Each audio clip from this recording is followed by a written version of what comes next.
Bledsoe was arrested. Patrick Montgomery was in court. Jonathan Manapa will stay in federal custody. No, I don't take responsibility at all. Hey everyone, welcome to the show. So 42-year-old California resident Russell Taylor co-founded a nonprofit called the American Phoenix Project. This was back in 2020, and along with his co-defendant, January 6th co-defendant Alan Hostetter, they set up this group to protest against COVID-19 policies in California. And then when Trump lost the election in 2020, they shifted their focus. They used the nonprofit to push election conspiracy theories and also to rally support and manpower for the Capitol attack. So at one point, Taylor messaged Hostetter and he asked, quote, "How do we have a show of force? Motorcade, rally, riot?" So his friend, Hostetter, repeatedly had called for violence in the lead up to January 6th. He called for the execution of public officials, and Taylor appeared to endorse all of these statements. I mean, he was there when he made most of them, and he didn't refute anything that he was saying. So throughout December of 2020, Taylor and Hostetter planned for their trip to D.C., and Taylor renamed one of their encrypted Telegram groups for the occasion. He called it the California Patriots Answer the Call January 6th group. And on December 16th of 2020, Hostetter posted a picture of himself on Instagram. And in this photo, he was standing with Taylor, with another man, and Taylor was holding Hostetter was holding a tomahawk, and so was this other man in the photo with them. And Hostetter captioned it, quote, "The time has come when good people may have to act badly, but not wrongly." The prosecutor says that while Hostetter was more the face of the group, Taylor was working behind the scenes to, quote, "organize others to undertake anti-government conduct in California and ultimately in Washington, D.C." And they said that he, quote, "often called for property destruction and political violence." And to that end, Taylor created another Telegram group, and he called that group California Patriots Spec Ops. Now, that group's stated mission in writing was to, quote, "remove authority." Now, in this group, Taylor shared his plans to disabled vehicles. He wanted to disable the vehicles of city workers. He said, let's break their car windows. Also, he talked about flattening their tires. And Taylor said that they would make it look like Antifa did it. You don't say. And in yet another Telegram group that he set up, it was for local patriots. Taylor said that the California governor, Gavin Newsom, quote, "needs to be drug out on the street." And he said that they should storm the Capitol building. He used that word. And then later, Taylor encouraged the group's members to get to D.C. on January 6th and to take weapons with them. And he wrote, quote, "I personally want to be on the front steps and be one of the first ones to breach the doors." And then Taylor created another Telegram channel. He called this one the California Patriots DC Brigade. Now, you've heard me mention that one before for other defendants and convicts.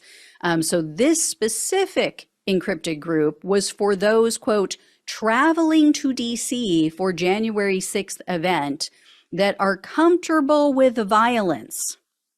And in one of his first posts in this group, Taylor wrote, quote, "This thread is exclusive to be utilized to organize a group of fighters." And quote, "I am assuming that you have some type of weaponry that you are bringing with you and plates as well."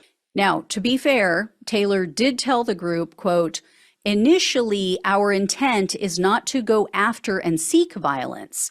As we are on the site and events begin to unfold, that may change." And the group's members also just joined right in. They jumped right in. They started talking about violence, what weapons they were planning to take. And then Hostetter ended up driving from California to DC so that he could transport all of their weapons. So he took Taylor's weapons with him as well. And Taylor ended up taking his hatchet. He had a taser, stun batons, bear spray, and tactical gear, including gloves, a helmet, and a vest with bulletproof plates in it. So on January 5th, Taylor gave a speech outside of the Supreme Court.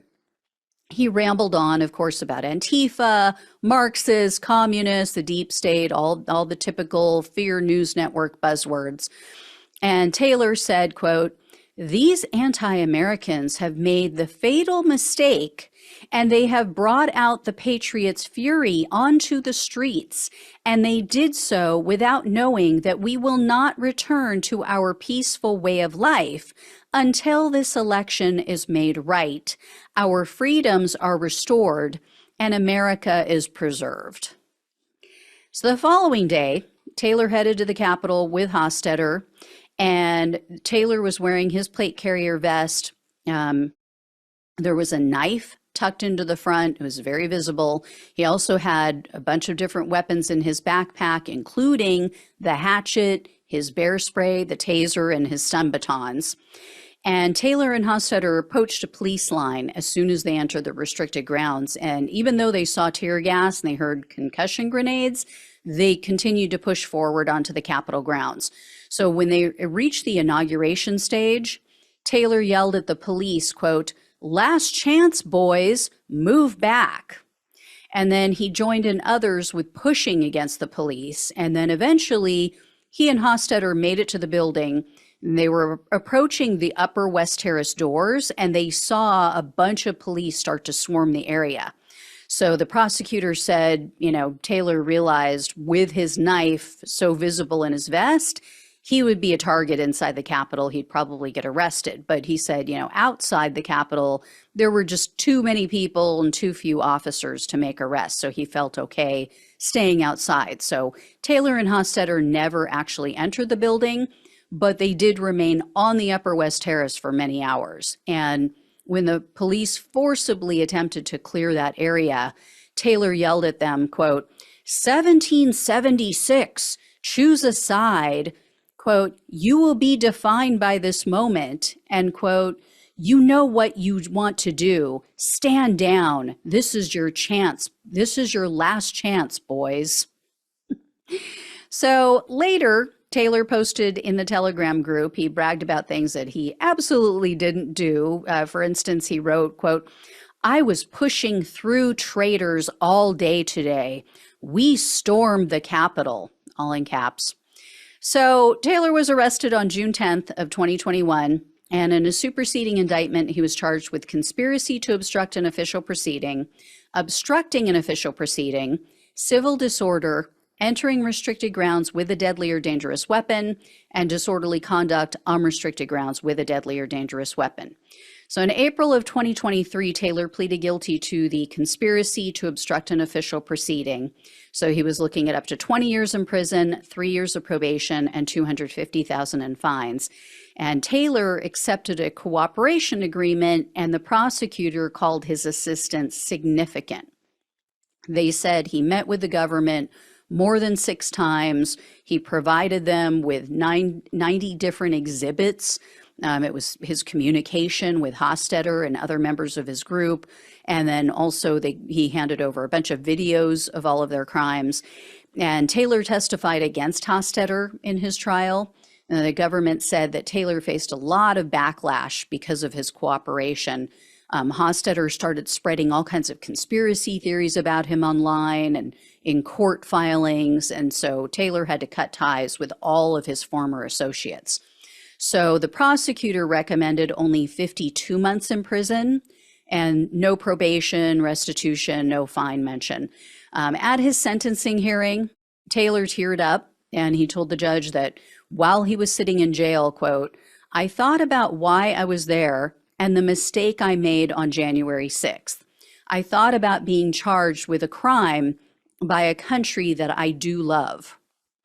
So U.S. District Judge Royce Lamberth presided over Taylor's case, And he decided to cut him a break because of what he called his, quote, essential assistance. So Lamberth told Taylor that probation, quote, comes once in a lifetime in my courtroom.